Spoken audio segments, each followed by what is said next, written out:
Before I get into this review of NXT Vengeance Day, I just want to say rest in peace to Mickey J, or Mickey Henson. He was a WWE/WCW official that's been there for about basically 30 plus years. He passed away yesterday.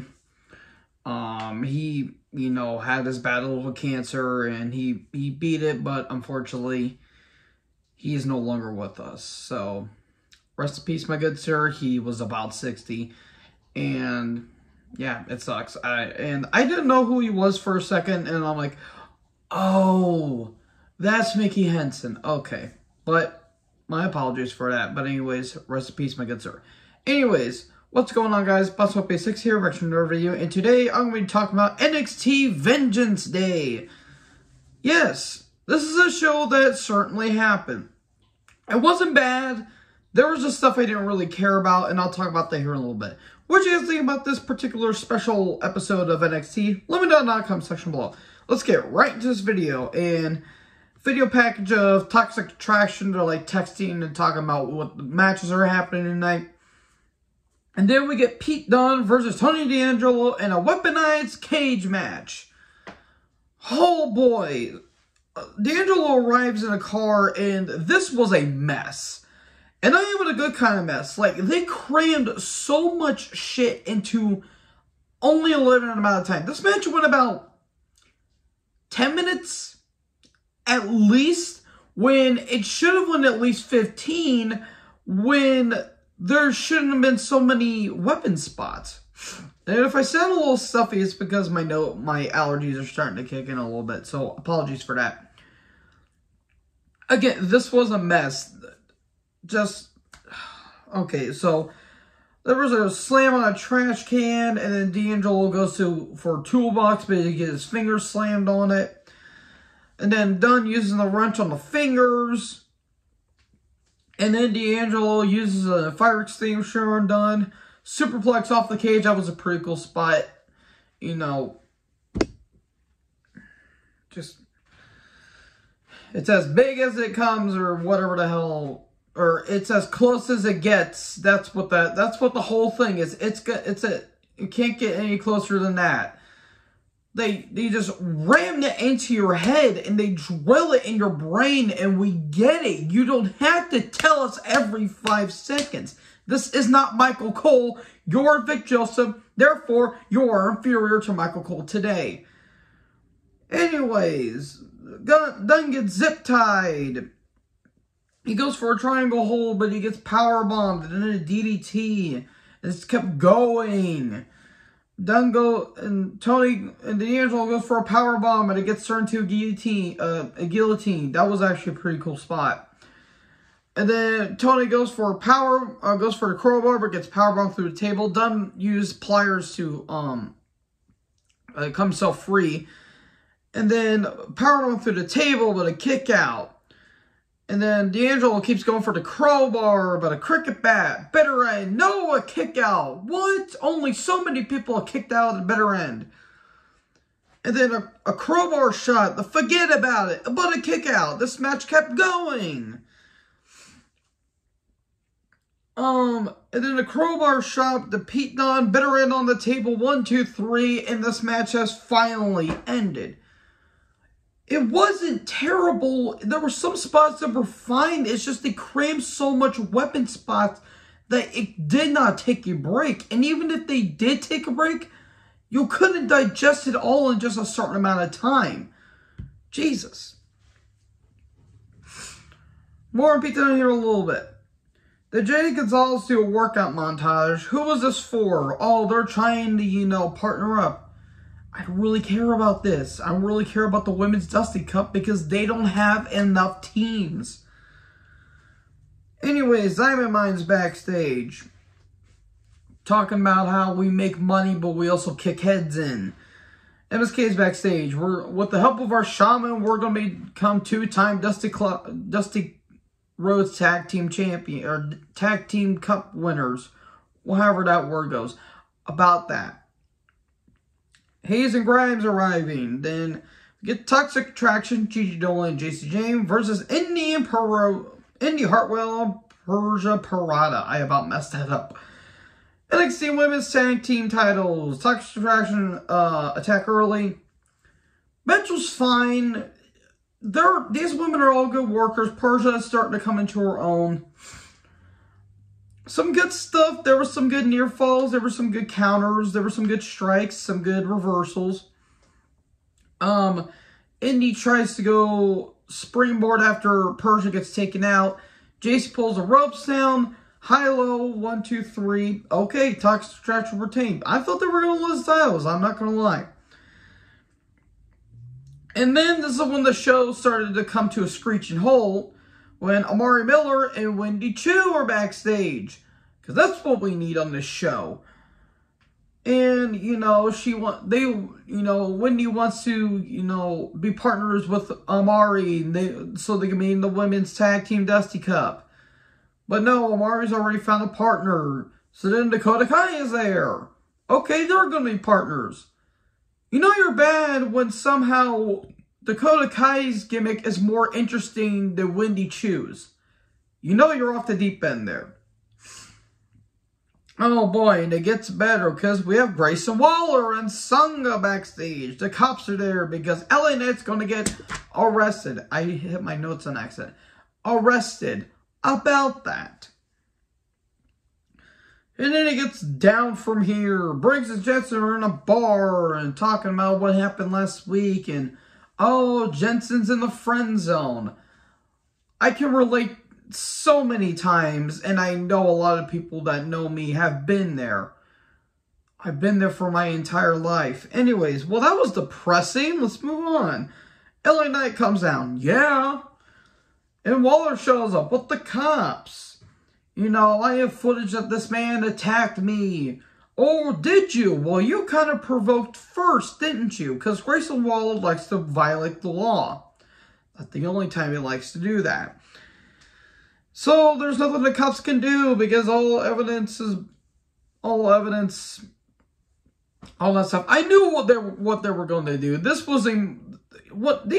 storylines are so predictable as hell. It's not even funny. So Knight attacks Waller and Sangha comes down and they're going to be having a match next week. Cool, don't really care. Indy and Persia are backstage and Dexter shows up and, they were talking about how they're going to get into the Women's Tag Team Dusty Cup and they're going to win and get their shot at the titles. Dexter shows up. I'll talk to you later. Duke Hudson shows up. May I? There's going to be a few between us. Oh, dear Lord. Ciampa's backstage. He's the heart of NXT. He helped build NXT. With the major and the minor leagues and the pharmacist. And, he's talking about Dolph Ziggler and all that stuff because he showed up on Raw last night. Okay, Ciampa's going to be facing Ziggler next week. Okay, that should be an interesting match. Hayes vs. Grimes, NXT North American Championship. This was some good stuff. The crowd was really high on Grimes, but they also were kind of high on Carmelo as well. Good stuff. There were some good mat work. It got a little flippy doodah here and there, but there's nothing wrong with that if it comes in spades. Unless you're a Young Bucks match and you just pull out flippy shit out of your ass every 5 seconds. This was some good stuff. The crowd really wanted Grimes to win. Trucks kept getting involved. He took a cave-in. Grimes wouldn't stay down. He kept fighting. But in the end, leg drop from the top, 1, 2, 3, and Carmelo wins. Okay. Not a bad match. Very, very good. And then we get an MSK and Kree Brothers video package, talking about their match. Then Io and Kaylee Ray are backstage, and they're smashing some very expensive silverware, I'm willing to bet. They're going to be part of the Women's Tag Team Dusty Cup. Okay. MSK versus Kree Brothers, Dusty Rhodes Tag Team Classic Finals.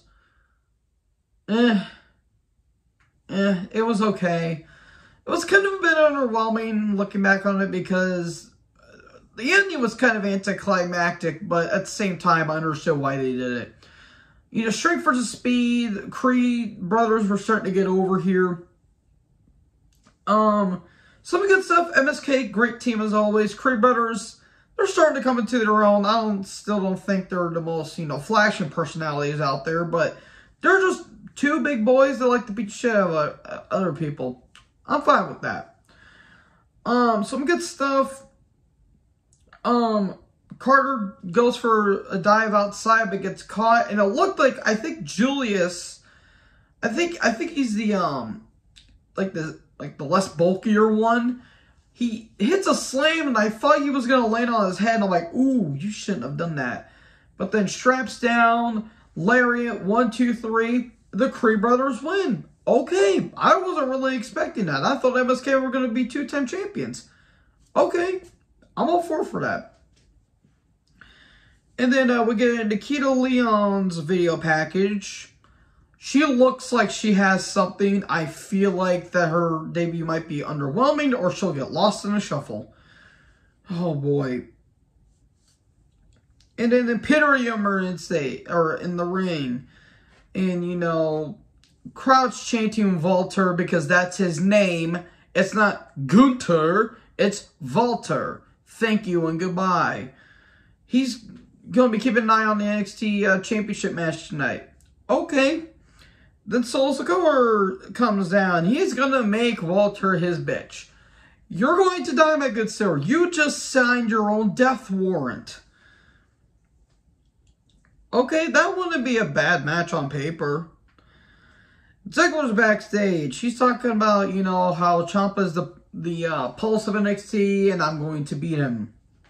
Escobar versus Steiner, NXT title. Before we get to that, Hayes and Williams are backstage. And Dunn, shows up. Hayes and Williams talking about their win over Grimes, and Dunn shows up. He's like, oh, you're a champion. Not for long. Okay, that'll be an interesting match.